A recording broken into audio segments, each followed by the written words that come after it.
Thank you for doing this for me. I really appreciate it. Sorry we No had all problem. those issues. Worked fine the first time, but all right. I love Google Hangouts, but sometimes they do some funky things. So Yeah. All right. Well, I guess I'm doing this for a W or my computer education educator's license program, hmm and so we either had to interview somebody who flipped their classroom or is doing like role reversal. And so I went to the exemplary teaching conference and heard your name and that you flipped your classroom. So that's how I got your information. okay. But first question I have for you is: does your school provide any technology to the students? Um, we are this year we went one-to-one Chromebooks. Um, Oh, previously, previously we had laptop carts that I had to share with other teachers. And in this current school year, we just went to one-to-one Chromebooks. So. okay. And then how accepting were like your students and administrators and parents about you flipping your classroom? Pretty accepting. I really didn't get much resistance. My principal saw that I had done my research, and so he was confident that I was doing it well and had a plan in place. The students are the higher level students are usually a little apprehensive, mainly because they've had success in the old model, and so they're worried that they may not still have success in the new model. But within about 2 weeks, there's they're all on board and they all love it. Some students it puts more responsibility on the students. So students who don't like to take on responsibility sometimes resist for a little while, and but they usually come around and realize it's a better model for them as well. And parents, for the most part, I mean, flipping your class is not a prescribed model. So if a parent, which it hasn't happened in years, but the first, so I've been flipping for almost 4 years now. So um, the first year, if a parent would come to me and say the flipped classroom isn't working for my student, I would say, what doesn't work about my class?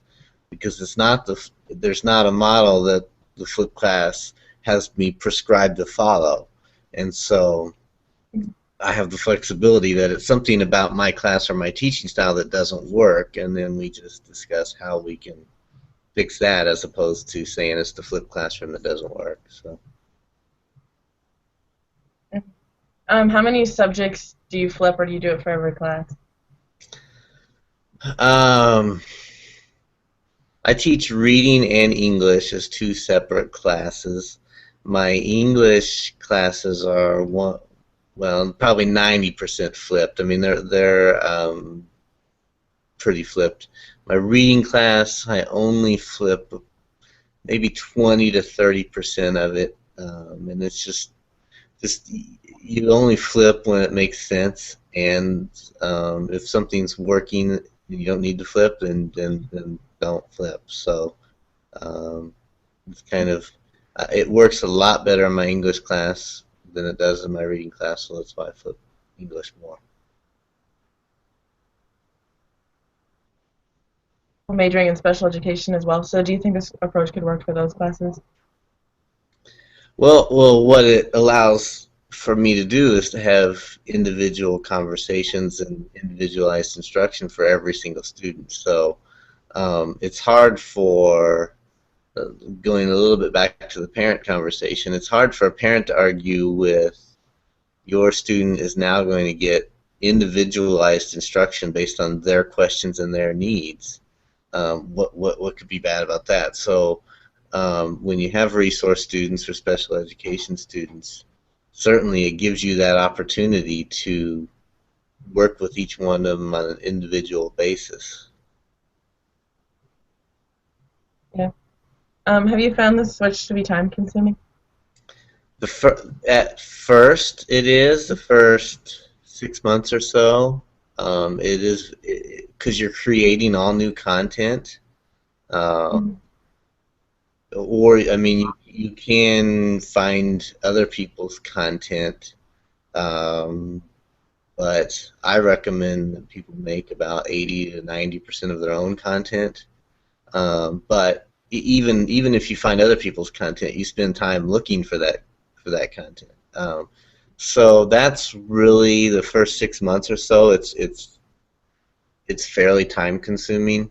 But once you get into it, and once you have your content created, and kind of everybody understands the how the process works and things like that, it's really not any more time than anything else.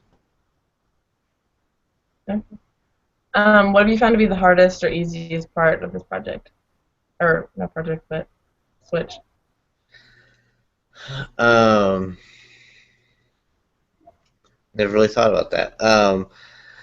The hardest, I hmm, yeah, I haven't found anything really hard, and that's why I've kind of stuck with it. Um, sometimes I wouldn't say it's the hardest, but you can become complacent if students aren't asking questions. You have to seek them out. You have to almost force them to ask questions. So I carry on conversations with all my students, and that eventually leads to questions. But there can be days if I'm tired, I mean, we all have our days where we're really tired, and I'll just be standing there, and no kids are asking questions, and they're all working hard. Maybe they all have their headphones in or something, and my room is dead silent. Nobody's asking questions, and everybody's working, and I'm just kind of standing there. And I have to remind myself I need to be talking to these kids and making and um, so that I wouldn't say that's hard, but it's something that you have to remind yourself that just because they're not asking questions doesn't mean they always get it and they don't need some contact.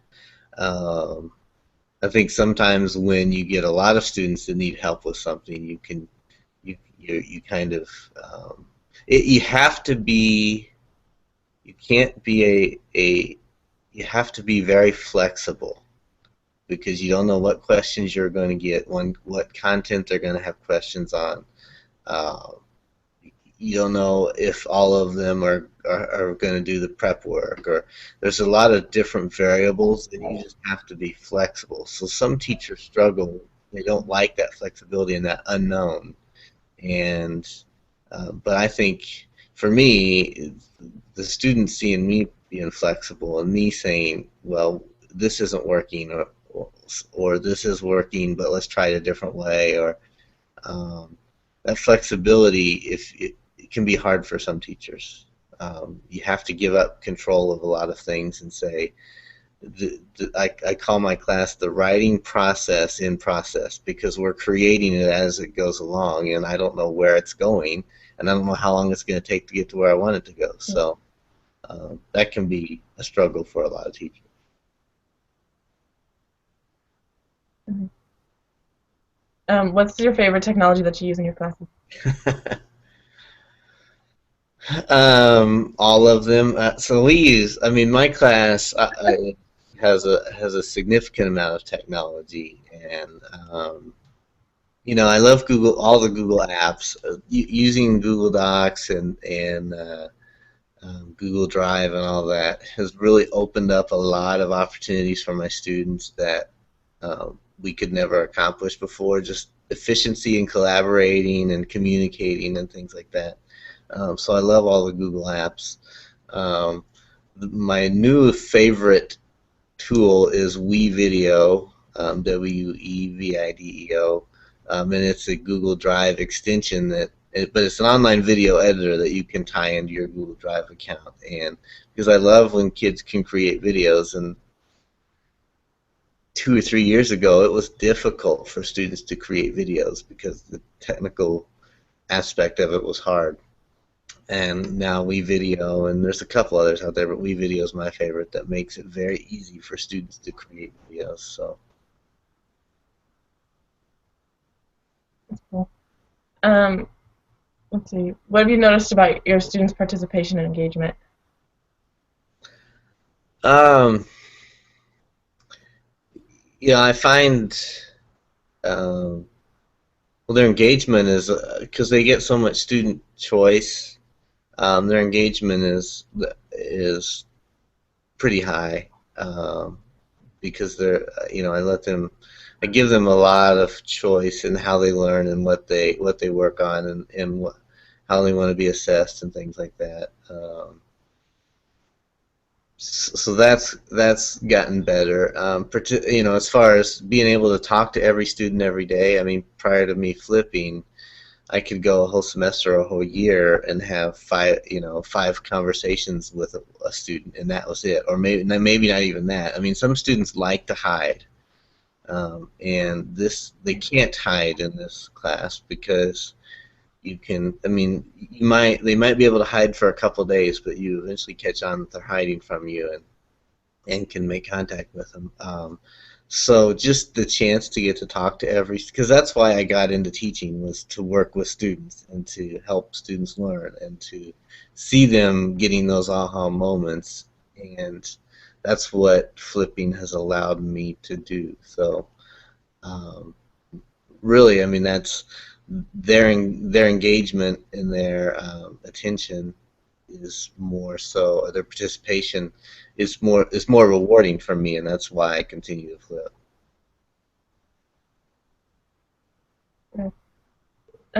Would you recommend this method to other teachers?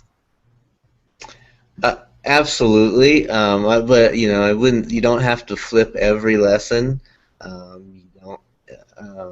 What I think it'll work in any content area, and as long as the teacher is willing to be flexible, it'll work in any classroom. The classrooms I've seen it not really work is the ones where the teacher's not particularly flexible, um, and then very few models are going to work in an environment like that. And I um, there is a learning curve, for lack of a better term, a learning curve for flipping, because it's really not about the video. It's about creating a learning cycle where you can create content and the students can learn outside of your presence. Um, but the learning happens away from the video. The video's lower level content that's just introductory, or maybe to help them answer a question to move forward in the process. So most teachers start out with what I call the traditional flip, or giving a video and then doing homework. And we found that it's much better to not front load the video, but to create activities and then put the video in the learning cycle later, if at all.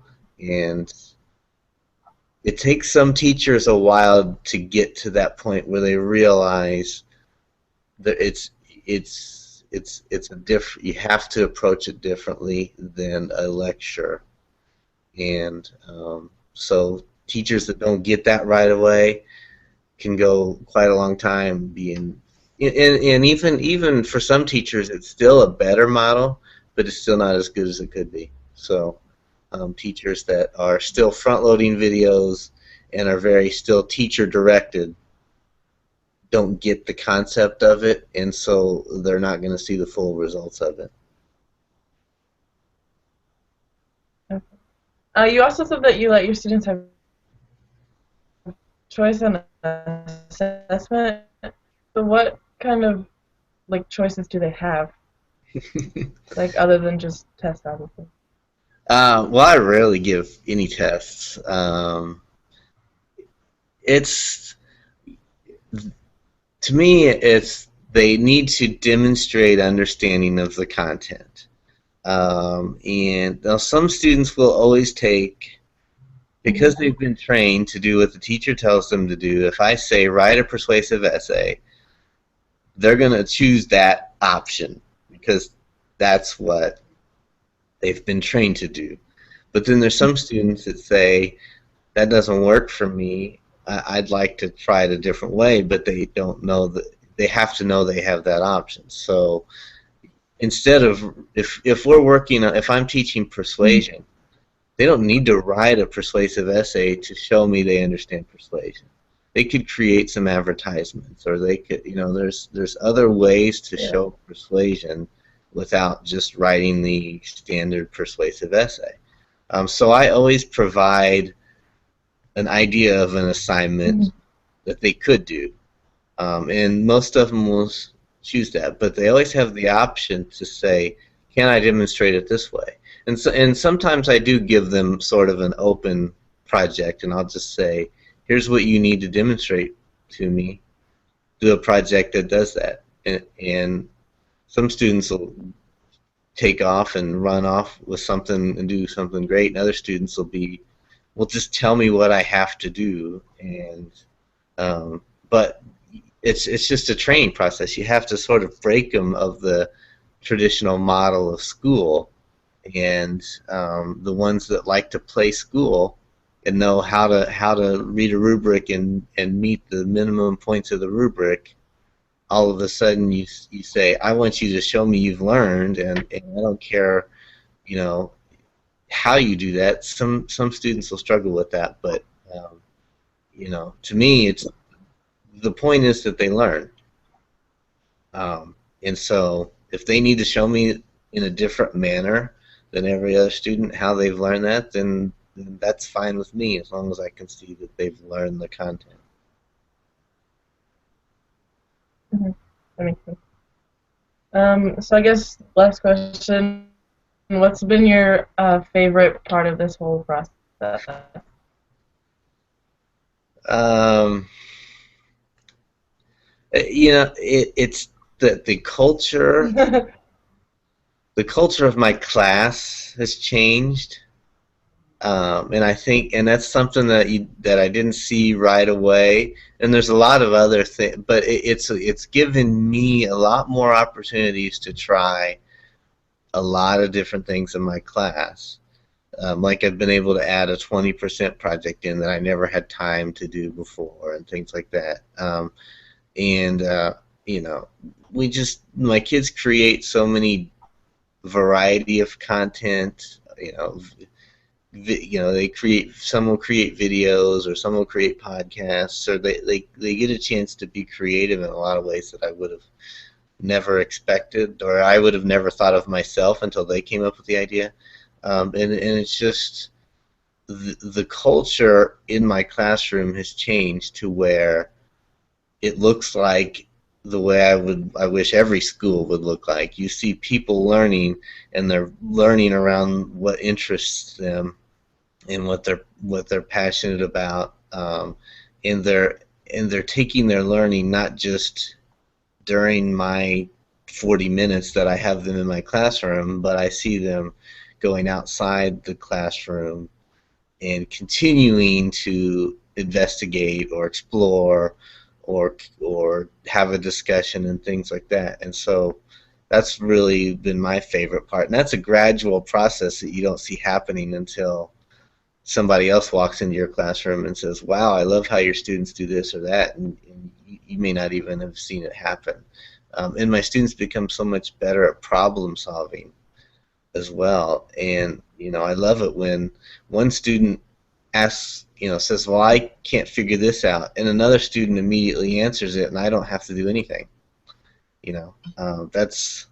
It's created what I call a community of learners or community of writers in my classroom, and that's what I've always wanted. And so then now I'm just a part of that community rather than the disseminator of information that they all have to please. So. Yeah. Pretty cool. Well, that's all the questions I have for you. So, thank you for doing this for me. I really appreciate it. Sorry about all the issues in the beginning. That happens. I've done a lot of Hangouts, and they don't always work right. And appreciate that. So, did you enjoy I forget the conference now. The one you saw me at. Yeah, the exemplary teaching Yeah, conference. thank you. Yeah, did you enjoy it? Yeah, yeah, I really did enjoy it. Yeah, I went for like an extra credit for a class and actually really liked it, and probably go back next year whenever I'll do more of those. They were really it was really interesting to hear all that stuff. And where are you from? I'm from Oh, yeah. Indiana or Indianapolis. Okay. Okay. Yeah. You hope to return to Indianapolis when you finish with your degree? Um, I'm not sure. I kind of want to get out of Indiana for a little bit, but I don't know. We'll see where I end up and where can I get a job. That's the most important part. Yeah. I Um, do actually want to do like urban city school. So if I ended up in Indianapolis, I'd be fine with that. so well, there is a need for that, so that's good. Well, Yeah. I'm glad I could be So of we'll see what happens. And are you a sophomore Yeah. or Thank you so much. what's that? Yeah, I'm a sophomore. Yep. Okay. 2 weeks left. I said yeah, I'm a sophomore. Okay. So I still got about 2 more. Mhm. Okay. Well, I'm Well, thank you so much for doing this. there's no problem. I like this. I like that Matt does this, so it's good to see you guys doing that. So one other student is going to interview Yeah. me this week, but I don't remember what day. But so I'll pop up with somebody else's too. So Okay. All right. I'll let you go now. okay, Thank you for your time. no problem. Talk to you later.